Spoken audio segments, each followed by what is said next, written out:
Like a tropical rainforest, the undersea world is lush with its colorful marine life and intricate formations. The ecosystem where corals form the structure and provide shelter for the marine habitat living in it is called the coral reefs. They are most commonly found at shallow depths in tropical waters and are one of the most biologically diverse ecosystems on Earth. In the coral reef ecosystem, you find other animals and plants living together. There are fish, there are invertebrates other than corals. There are what we call animals like mollusks, shells, crustaceans like the shrimps and prawns and lobsters. We have minute organisms, microorganisms, which you hardly can see them easily with your naked eyes, but they all are in the reef ecosystem. The most important reef-building organisms are corals.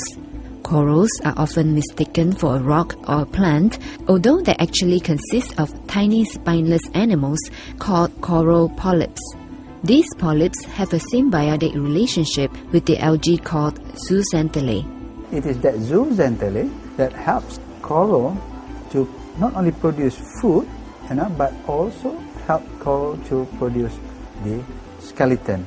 The symbiotic relationship between corals and zooxanthellae breaks down when corals become physically stressed. Many factors can cause stress to corals, but one of the major causes is temperature change.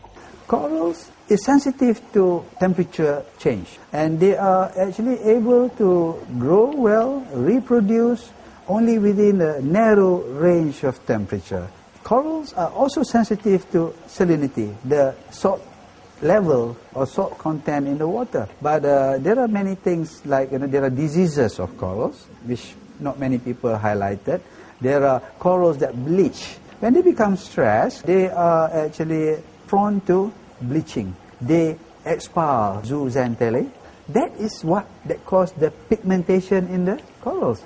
So you can tell if the coral is not healthy when it is a bit pale, or it is a bit whitish, or yellowish. It's not the normal brilliant bright color.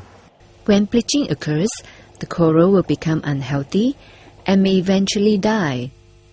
The latest National Oceanic and Atmospheric Administration Coral Reef Watch Outlook shows that the most severe thermostress regions are the southern Pacific Ocean areas. Malaysia waters are currently under the watch alert status. However, a few dive sites on the east coast of Peninsular Malaysia have remained closed since July last year. Professor Dr. Rizwan says the authorities deem closing the dive sites will allow the corals to recover. I think they have good reasons why they don't want it to close, so that it gives time for coral to actually recuperate if they have gone through that stress state, or they may want to actually prevent divers to come in and cause more damage onto the reefs. So they have reasons. As long as their move to close the reef is not going to be affecting other people, especially the livelihood of people who are dependent on the reef. Some parties, though, doubt if the closures were necessary. My opinion really is that there hasn't been any need to close the dive sites. The dive site closures have been a reaction without studying what's needed to be really done. I don't think divers have got any influence whatsoever on the recent events, the coral bleaching, which is really caused by the water being hotter than it should be, so it's global warming. And I don't really think it's going to make any difference closing dive sites at all. There's no evidence that says that by closing dive sites it's going to change anything that's already happened. Many dive operators claim that the announcement has caused cancellations on the resort's bookings because travellers assume it was a blanket closure. Some, yes, more 30%, 40% to cancel because after they read the newspaper. We don't know what our bookings would have been, but I know certainly speaking to the other operators, I think their bookings were definitely down on the corresponding periods last year and the year before.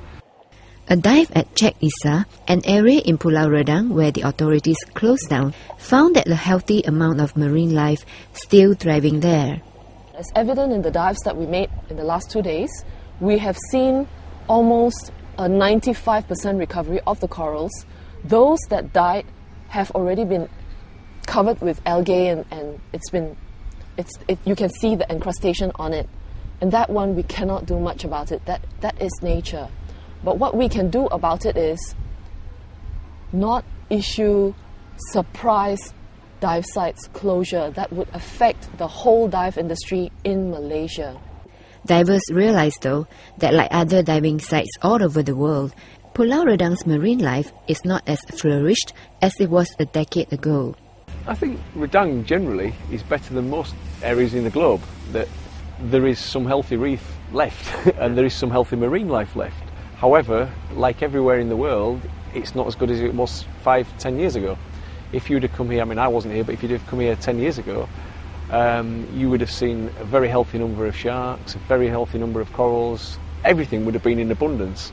For one, I've seen a sharp decline in the number of sharks, especially in the dive site called Mat Cantik, where I used to see black and white-tipped reef sharks swimming around. They also question Marine Park's enforcement on conserving the coral reefs. What enforcement? I don't see any enforcement at all. Sometimes I wonder what they do with the 5 ringgit conservation fee that we pay upon coming into the marine parks, because there are people who still fish around the islands, and although there are rules in place, who actually observes them? I think the right legislation's in place, but I don't think there's been enough done in the marine parks to enforce it. Whether it's a financial thing or whether it's just the resources or what, I'm not sure, but I don't see very much being done to actually protect the marine parks in terms of patrol boats, stopping fishing going on, stopping people doing things that they shouldn't be doing. The apparent illegal fishing around the coral reefs areas also proves the lack of awareness on marine life conservation among the locals. I see fishing boats and fishing activities every single day here. The locals will tell you and they'll tell everyone else that they're allowed to fish here. My understanding is that no one can fish within 2 miles of low tide of any of the islands within the marine park. Marine conservationists agree that education is key to ensure the survival of coral reefs in the future. It's got to be education. It has to be a two-sided thing. I mean, you can only do so much if you like wielding the stick to sort of force them into something. You've got to give them the carrot as well, and you've got to educate them and you've got to help them. You've got to get the communities involved in saving what's around them, and that's probably the big thing that the politicians have to do, is get policies in place that help the local communities manage their own resources. I think it is not just enforcement or surveillance. It is more to create awareness that they are in the park and people should take care of the resources. So I think they have made a substantial improvement in terms of creating awareness. The whole purpose is actually to conserve the biodiversity, the heritage, natural heritage of our country for the benefits of everyone. Despite dire threats the coral reefs are facing, there are some active conservation efforts going on worldwide now. In Pulau, for example, they banned shark fishing entirely. Now, it's a very small country, which covers quite a big geographical area, difficult for them to patrol it, but they have actually tried to enforce it. And I'm told that shark sightings have gone up amazingly just within a 12-month period. And that's just because the waters are now protected. I believe Hawaii is bringing the same policy, and that's going to be the first United States area to bring it in very shortly. What we need is a few more countries doing the same thing.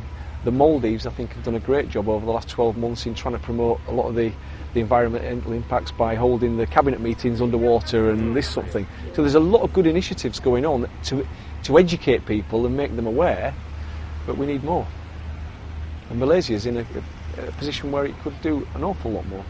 Well, you don't have to go very far. Now in the region we have one very big global initiative called Coral Triangle Initiative. And Malaysia Indonesia, Philippines, Papua New Guinea, Timor-Leste, and also Solomon Island. These are countries we call Coral Triangle countries. The Coral Triangle means this is the center of biodiversity for corals in the world. The Coral Triangle is home to over 75% of the known coral species and over one-third of the world's coral reefs. So there is this initiative, actually a pledge by all the government, the presidents and the prime minister of the countries to actually work together towards managing the ecosystem jointly, create awareness about the importance of the ecosystem, try to actually protect whatever endangered species you see in this area so that they are able to continue to be around. And then we know about the impact of climate change. We must know how do we actually mitigate or actually adapt to this climate change, especially in the Coral Triangle, because so many people are dependent on the reef ecosystem. So, hopefully global efforts such as the Coral Triangle Initiative will help ensure concrete measures are taken to alleviate threats to coral reefs and restore the underwater tropical rainforest to its grandeur for generations to come.